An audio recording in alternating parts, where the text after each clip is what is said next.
Bueno, el caso es que el capítulo 6, me desvío un poco, habla del nombramiento de estos diáconos, entre ellos Esteban, que después va a ser martirizado, ¿no? Es el que le avientan piedras y pronuncia la misma frase que Jesús: perdónalos, porque no saben lo que hacen.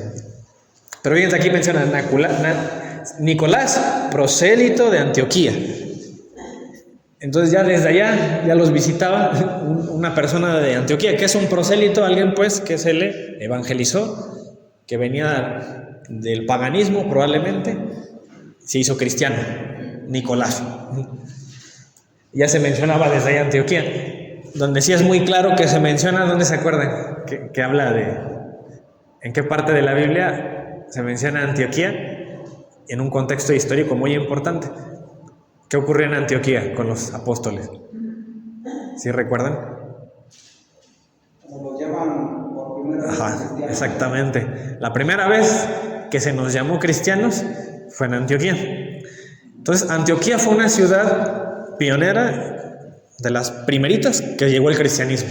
Cuando los apóstoles salen, de los primeros lugares a los que fueron, Antioquía. Entonces ya se imaginarán que Antioquía tiene pues los templos de los más antiguos. Ahí llegó Pedro a fundar la iglesia. Después de Pedro ordenan a un tal Evodio. Él fue el primer obispo de Antioquía, y después de Evodio ya fue San Ignacio. Eso de acuerdo al testimonio de Eusebio de Cesarea en su famosa obra esta de Historia Eclesiástica, que él ya nos lo mencionaba. Trató de hacer una recopilación histórica de la historia de la iglesia, y es un testimonio súper importante que lo van a escuchar muchísimo cuando empiecen a estudiar la Biblia, o a los padres de la iglesia van a decir: de acuerdo a la Historia Eclesiástica de Eusebio de Cesarea. Entonces vamos a basar también nosotros en esa obra, que es muy antigua. Él fue un obispo de Cesarea que vivió por ahí del siglo 3, 4, más o menos. Todavía es más o menos cerca a los apóstoles, y él ya había recopilado información de estos personajes. Fíjense que ahí en Hechos, lo que mencionaba hace rato Rigo, en el capítulo 11, menciona, ¿no?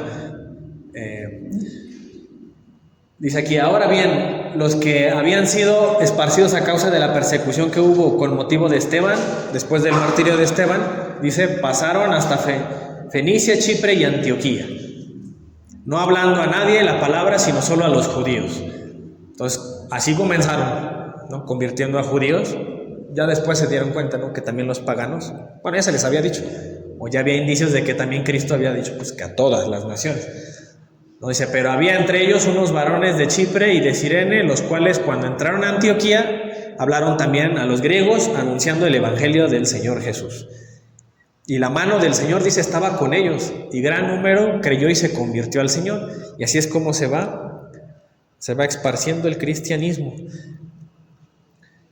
Ahí continuamos en el verso 22 en adelante, dice: llegó la noticia de estas cosas a oídos de la iglesia que estaba en Jerusalén, y enviaron a Bernabé que fuese hasta Antioquía.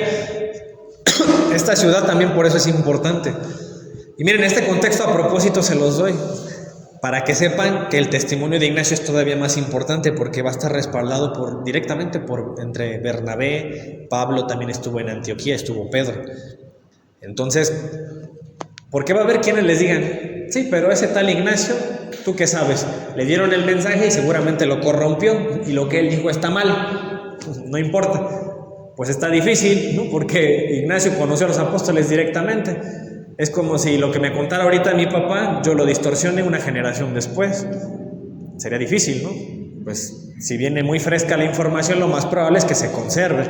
Y si él dejó escritos, pues se deben conservar. ¿Y cuál es la importancia de lo que nos diga San Ignacio en sus cartas? Que lo que yo lea en la Biblia lo puedo entender mejor a raíz de otro intérprete, no el pastor que vive aquí ahorita en el año 2025, sino un intérprete que se llama Ignacio, que conoció a los apóstoles, vivió con ellos.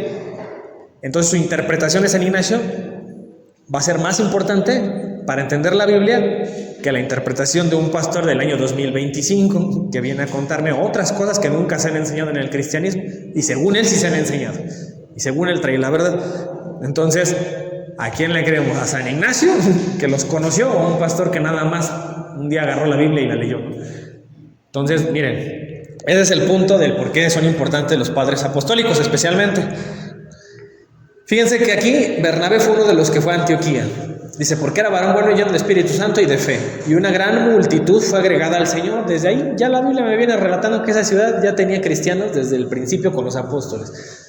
Dice que fue Bernabé a Tarso después para buscar ¿a quién? A Saulo. ¿Quién es Saulo? Pablo. Ya hablamos de esa diferencia. Saulo era su nombre en hebreo, ¿no? En el contexto hebreo. Pablo en el contexto romano, porque él tenía las dos ciudadanías. Dice, y hallándole le trajo a Antioquía. Y se congregaron allí todo un año con la iglesia. Fíjense, esa iglesia ya conocía a ellos, a estos personajes. Y enseñaron a mucha gente y a los discípulos se les llamó cristianos por primera vez en Antioquía. Entonces, cada vez que usamos la palabra cristiano, cristianismo, acuérdense, Antioquía es el origen, desde ahí.